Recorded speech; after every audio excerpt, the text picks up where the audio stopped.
Nu, Cēsis kā pilsēta raksturojas noteikti tik vienam iedzīvotājiem Latvijā ar Cēsu viduslaiku pili. Bet mēs neatrodamies Cēsu viduslaiku pilī. Mēs atrodamies ēkā, kura varbūt es pieņemu raksturo jauno Cēsu pilsētu, jaunās Cēsis, un tā ir Cēsu koncertzāle.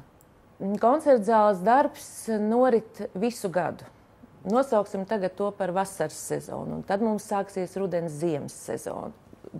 Aktivitātes, kultūras pasākumi noris visu gadu un neapstājas nekad.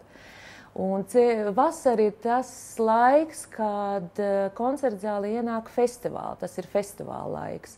Jūnijā tas bija Kremerata Baltika festivāls un tagad Cēsu mākslas festivāls. Un, protams, ka koncertzāle ir viena no tām centrālajām vietām, kur noris pietiekami daudz mākslas festivālu pasākumu. Nu, noteikti ir koncerti, jo mums ir brīnišķīgs Stenvē flīģelis un brīnišķīga skatuve un skatuve orķestri. Un simfoniskais orķestris var akustiski vienreizējā skanējumā spēlēt šajā koncertzālē. Tā kā tiešām mākslas festivāla notikumi ļoti daudz notiek šeit, arī izstādes un arī kino programma šeit noris koncertzālē. Un augustā šeit jau otro gadu atkal ieradīsies Latvijas Nacionālais simfoniskais orķestris ar savu vasaras festivālu Vasarnīca.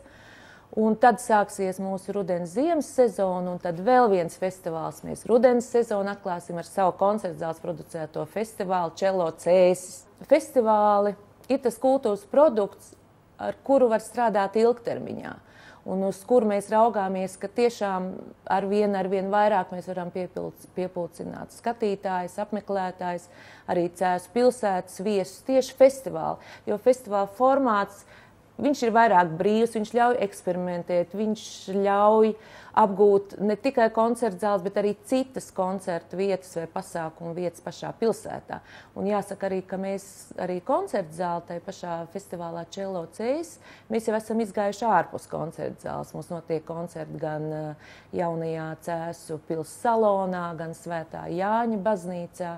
Un tāpat arī festivāls meklē šīs jaunās vietas, un festivāla formāts iedod to priekšrocību.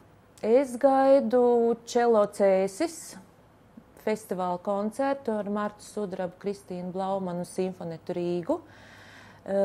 Marta Sudraba un Kristīna Blaumana ir ilgadējis Kremerata Baltika solistis, un viņas pēc ilgiem vairākiem gadiem, 5-7 gadiem, spēlēs abas kopā uz vienas skatuves un spēlēs arī vienu skaņdarbu.